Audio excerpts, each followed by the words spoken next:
We are in week 3 of this series, How in the World, where we're looking at, as us being in this world, how in the world are we supposed to even operate and function as believers, and if we're called to walk in a manner worthy of our calling and to be imitations of Christ, how in the world can we do that? And so today we're going to be continuing on in that message. But let me ask you guys a question, because I think some of you probably struggle with some of these things that I struggle with. And I don't want to be presumptuous, so I want to find out first before we get into it. Have any of you ever picked up your phone when it was ringing, or a text message, and you saw who it was and you thought to yourself, or maybe said it out loud, "Oh no, I can't deal with them right now"? I'll take by the laughter that's some of you, yeah. Okay, well, what about if you've been like in the grocery store and you've gone around the corner in an aisle, and then there's somebody about halfway down and they don't see you, but you see them, and you pull the old okey doke and you go around to the next aisle, and you're like, nope, ain't got time today, right? Okay, some of y'all, yeah, sounds like it, all right. Yeah, but so there are times where we come in contact with somebody, or somebody calls us, or we see somebody that we just can't bear the thought of having to deal with them, right? I mean, and what makes it so hard? Like, what makes that so hard? Well, it's because people are going to people, right? I mean, when it comes down to it, that's the reality of it. Anytime we have interactions with people, that's going to happen. And there's this struggle that we have, because this question that we've been asking throughout this entire series that we're going to ask today and we're going to finish up with next week is, what does love demand? That's the question that we're asking as we navigate through these conversations in this series, is what does love demand? And we go into Colossians 3 and we see the Apostle Paul in his words, and it says that love demands that we bear one another. And there are some people that we just can't bear the thought of having to bear, right? And this word bearing, in context of bearing with one another, has to do with having patience with someone in the midst of their weaknesses or their mistakes. And it can be a hard thing to have to bear with someone in those moments and in those instances. And part of it is the way that we're wired and the way that we're kind of, our psyche is made up. And you go into the secular realm in a sense, but there's this theory that psychologists and that researchers have studied, and time again, they come back to the realization, and they formulated this projection theory. And this projection theory is where you project onto someone else a reflection of you. And there's a couple of different elements to that, and most of the time it expresses itself in your life as an irritation, or as a dislike, or a frustration, or turning around in the grocery store and going the other direction. Whatever that is. But in this projection theory, there are 3 elements to this that apply in our lives when we have trouble bearing someone else and we're irritated or we don't like somebody else. The first element of this is a standard. And this is simply just a standard that we have on ourselves, all right? It's a standard that we have for ourselves, that we hold someone else to that standard, and we project that onto them, and when they don't live up to that standard, well, then we're irritated with them, we don't like them, we can't bear them. This is what I mean. This comes down to, most of the time, kind of a morally standard, or a moral and ethics standard that you have, maybe a personal standard of just who you are. But for instance, if you have a standard not to murder someone, which I think most of us may have that standard, then you may be irritated or dislike the fact that someone might murder somebody else, right? Okay, so there's a standard gap there. Maybe it's don't lie, don't steal. Maybe it's be on time, right? If you're a stickler for, guys, don't look at your wives, all right? I'm trying not to look at mine. If you're a stickler for time, all right, and you have this standard for yourself to be on time, and the other person, maybe it's a meeting at work, maybe you're irritated with coworkers because they don't value your time enough to show up on time, and so you become irritated with them. Maybe it's using proper grammar. That's one of mine that I really have to struggle with, not being irritated with other people when I see people using improper grammar, because I have that standard for myself. And so that's an element to the projection theory, where it's something I don't like about somebody, something I'm irritated about somebody, I project that onto them because of a standard I have. The other element of it is envy, right? Envy or jealousy because there's something that you don't like about your lot in life. Maybe someone has accomplished something that you would like to accomplish. Maybe someone has material things that you would like to have. Maybe someone was born into a family, maybe of affluence that you weren't born into, and so you would like to have all of those things, but you don't, and so you project that onto them, that dislike and that irritation. And then the last one, the one that they say is, researchers will tell you that this is the one that falls into the biggest category, is the dislike. Now, this is what you dislike about yourself. This is what you dislike about yourself. Some of you know it. Some of you, it's subconsciously buried down in your psyche, but you project that dislike onto somebody else. Carl Jung, a psychologist, he did a lot of study in this projection theory. He said that we find out a lot about ourselves by what we don't like in others. And time again, this holds true. And it's called a theory because it can't be specifically proven with facts and hardcore evidence. But over time and decades of research and studies, this is held up. And I want to focus on the part where the majority of the dislike and the irritation and the inability to bear one another comes from, and that's in what we dislike about ourselves. And I believe that so often the enemy wants to try and lie to you and tell you a lot of different things about who you are and about how God sees you. And so we take that and we in turn that onto somebody else. And we project that onto somebody else because we believe something about ourselves that isn't true. In society and culture, this worldly system that Satan has operates in, this system, it will lie to you, and it creates these contradictions in themselves because what do they say, right? Don't offend anybody. Don't ridicule someone. If somebody wants to be this or do this or whatever it is, then that's them and let them be. But then on the other side, you turn and you look at everything that the world promotes. What does it promote? That you have to fit into this little box. That you have to look a certain way. That you have to think a certain way. That you have to feel a certain way. You have to believe a certain way. You have to live a certain lifestyle. And if you're not in this little box, then you just don't fit. But if you ridicule someone who's not in that box, well, then we're going to condemn you for that, even though we promote that. You see the silliness and the foolishness behind how the enemy works in this world? And so if we continuously believe what the world has to say about who we are, if we believe the lies of the enemy about who we are, then we will constantly be projecting that out onto other people. But if we can receive and understand and believe what God has to say about who we are, that changes how we interact with others. Because if we're called to bear one another, then there's an element to us having to bear ourselves. Because I know there's some of you here today that have a hard time looking in the mirror because you can't hardly stand to bear your own image because of what the enemy has lied and condemned you towards. But if you can accept yourself and you can know and understand how accepted you are, it begins to change your thought process. And that's where I want to start. Because with that passage in Colossians 3:13, where Paul talks about bearing with one another, he doesn't start there in his thought and in the passage. Now that's where the chapter break is, but that's man-made. Let's back up.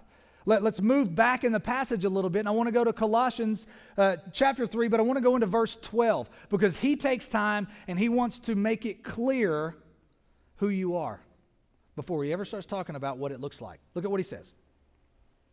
This is you, those who have been chosen of God. If you have put your faith in Jesus, if you have confessed with your mouth that Jesus is Lord, if you believe in your heart that God raised him from the dead, then you are God's chosen. You are his children. He says this, you are holy and beloved. Now, this passage is one of those that I've read over time and time again. And you may have, and there are probably passages that you've read in your study, or you go through and you read the Word, and you read it, and you just kind of read past it, and you get to something else that kind of jumps off the page, and you go back, and then maybe days or weeks or months or years later, you go back and you read the same passage, and maybe that same passage comes back, and then time after time, and then all of a sudden something jumps off the page at you, and you're like, has that been there the whole time? Does anybody else have that experience, right? I mean, you're like, has that been there? This passage is one of those because we kind of breeze through it and we skip to wanting to see what it looks like. Okay, yeah, this is who he's talking to, and then he goes on and he tells us, bearing one another, and then some other things that follow on with that, but we want to skip to that, right? But he takes time to write out the description of who you are. And he says you're chosen, right? You've put your faith in Jesus. You're part of his children. He says you're holy and you're beloved. Look at this word holy. This word holy says in all of. Now remember, who is this describing? When he says, those of you who are chosen of God, holy and beloved. He's talking about you. You. And when we talk about being in awe of God, we should be. In his omnipotence and his omnipresence and his omniscience and all his omniness, right? I mean, all those big words that describe who God is and his greatness, we should be in awe of that. But this is talking about you. God is in awe of you as his children. Have you ever looked at your kids? And with all the stuff that they've done to irritate you or make you mad or disobeyed or you've broken the rules that you have, whatever it is, you look at them and you're in awe that they're yours, that they're your children. And none of the other things that surround what they've done or where they've been or who they hang out with, none of that affects your sentiment of being in awe of your child. That's how God looks at you. God is in awe of you as one of his children. Here's what is all of these that we're going to talk about fall in this description of holy. And it's amazing that all of this is wrapped up into one little word that we use so often. But if we can understand the depths of it, I think it changes the projection and the understanding of who we are. God says you're pure. God sees you as pure. You're clean. Now, this is hard for some of you because some of you don't feel very clean. Some of you don't feel clean because of something you've done that the enemy continues to bring up and condemn you for and remind you that you've done this. There's no way that God could ever see you as being clean. God says differently.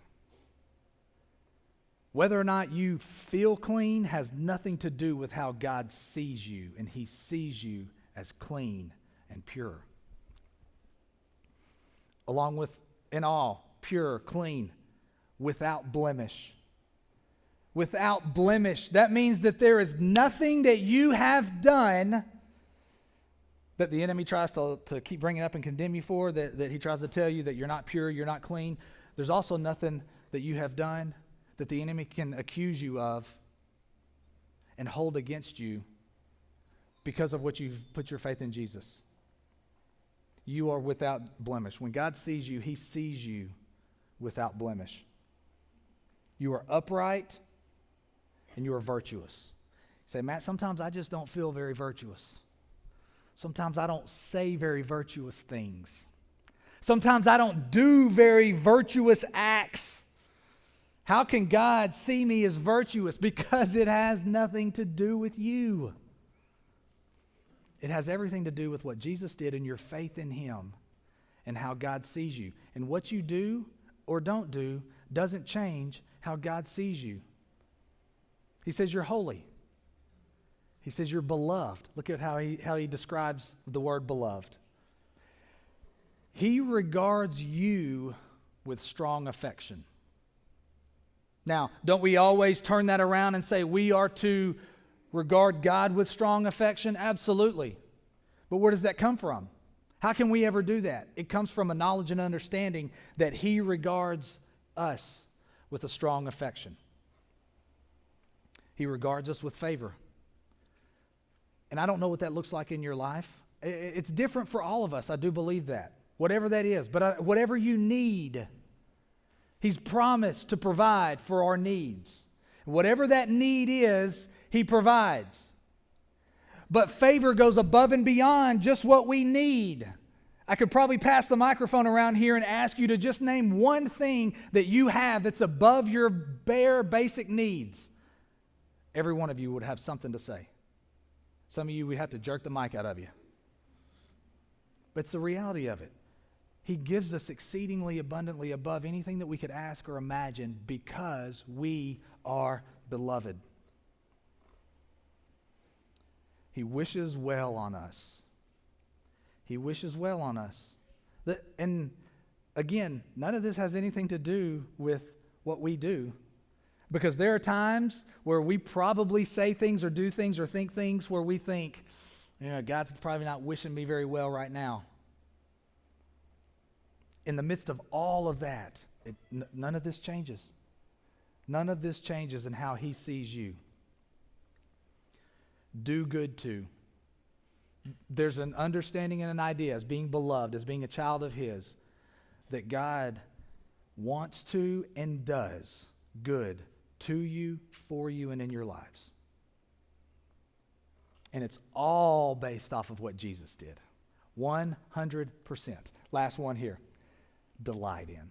We sing a lot about delighting in Him. You read the Psalms where David talks about delighting in the Lord and delighting in Him. Is it not amazing when you consider that this is describing you, that God delights in you? God delights in you even more than we could ever hope to delight in Him. And our ability to delight in Him comes from our understanding that He delights in us as a Father.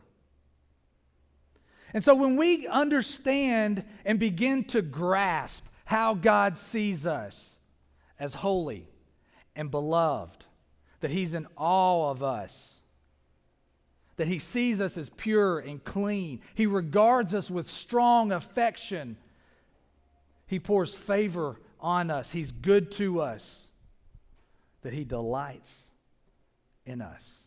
When we understand that, when we know and can comprehend that, and we can rest in His acceptance of us, then we can turn that around and we can accept others.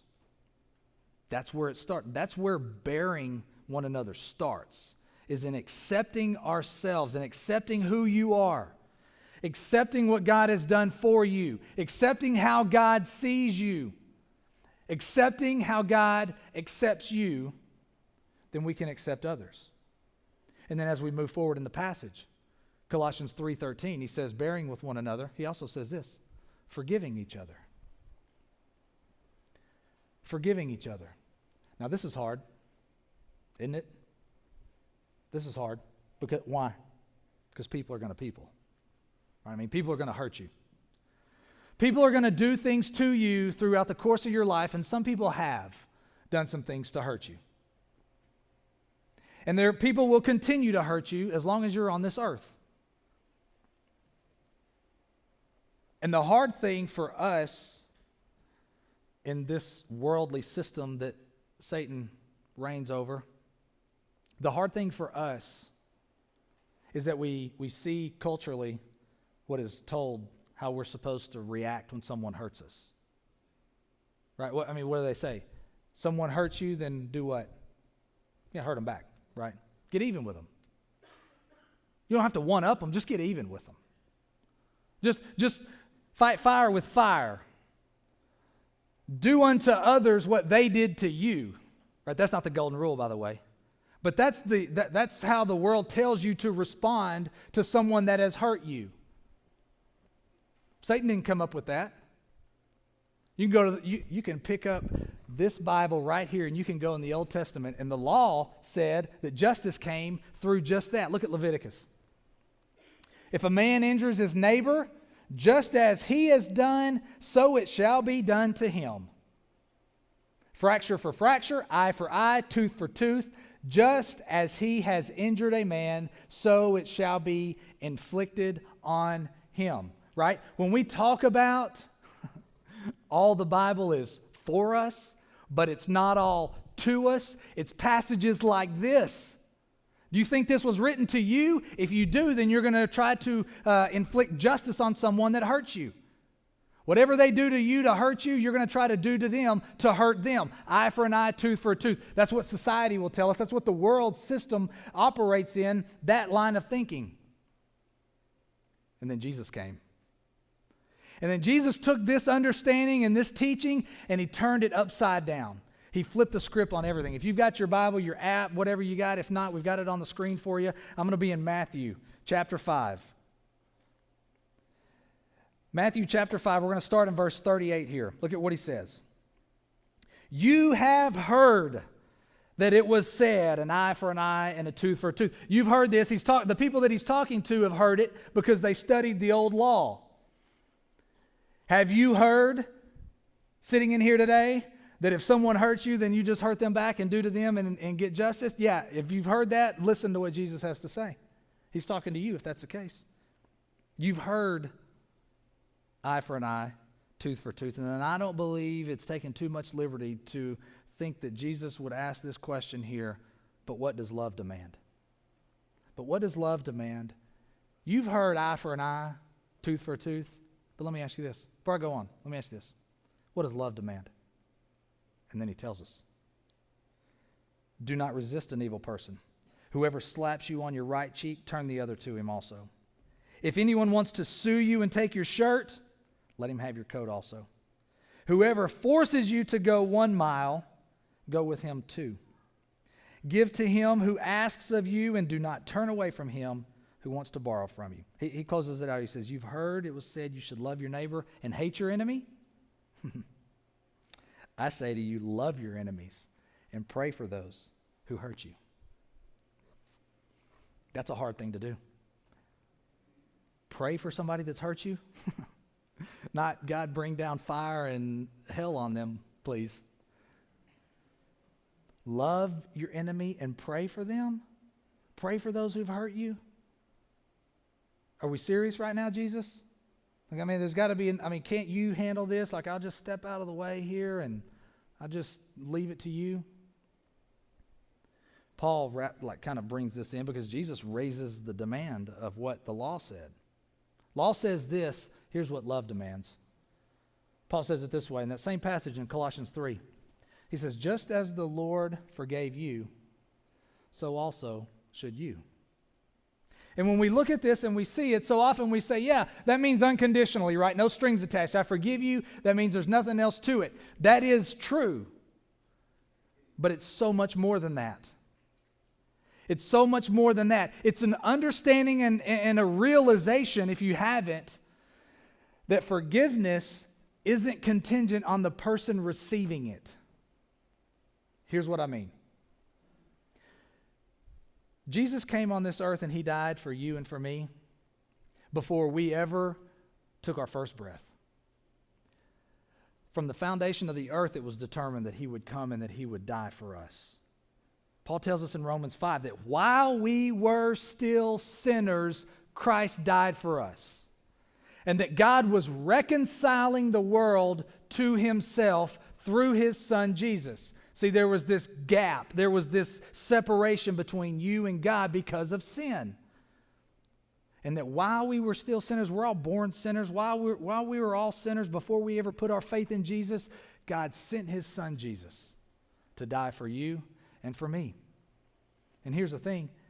It wasn't contingent on whether or not you believe or not. It had nothing to do with whether or not you would accept the offer of reconciliation and forgiveness. It had everything to do with God extending that to us and making it available for us. And when we put our faith in Jesus and we believe in our hearts that God raised him from the dead and we confess that he is Lord, then we receive that reconciliation. We step into that forgiveness that he has for us. And here's the thing. Forgiving others as God has forgiven us, that falls back on us making a choice to forgive someone even in the event that they don't accept it or they don't receive it. The same way that God sent Jesus, knowing that there would be people that have walked this earth, that will walk this earth, that Jesus died for, that will never accept that offer of forgiveness, that will never accept being reconciled back to Him. Didn't change God's offer of forgiveness and reconciliation. And there are some of you here today, you understand that because you have forgiven someone in your life. You have made the choice to forgive someone in your life, and your relationship isn't restored. You haven't reconciled with that person because they still have yet to accept and receive that forgiveness and that reconciliation that you have extended. And my encouragement and my challenge to you here today, if you haven't done that and you're carrying around this weight and this burden of hurt and pain from something that somebody has done to you, don't allow your feelings to get in the way of a choice that you can make from the power of the Spirit that is in you. Because if you wait until you feel like forgiving someone, you may never do it. Or you may do it today and then tomorrow you don't feel like it and you revoke that forgiveness. It's got to be a fact that you stand on, that you've chosen to forgive them, and it has nothing to do with what they do or don't do. It has everything to do with your determination that you are going to forgive someone just as God forgave you. And when we begin to understand and we know that we've been accepted, that we've been forgiven, that God's loved us, that He has bared with us, that He's been patient with us in the midst of our shortcomings and weaknesses, the enemy doesn't like it. Because the enemy knows that when you understand that God first loved you, then you love others. When you understand that God has accepted you, you accept others. When you understand that God has forgiven you, then you forgive others. And when we begin to look at ourselves through the projection lens of how God looks at us and how God sees us, then we project that onto others.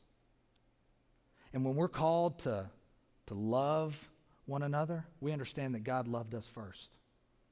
When we're called to forgive one another, we understand that God forgave us first. When we have a hard time accepting someone, when we know and understand that God has accepted us, then we accept others. And when we understand and we know that that's who we are, and we understand that that's who God says we are, beloved, holy, accepted, forgiven, then we don't have to work and strain and struggle to try to bear with one another. It just becomes who we are. And we do it out of what God has done in us, and we project that out into our lives. That's how in the world we can bear one another. Let me pray with us.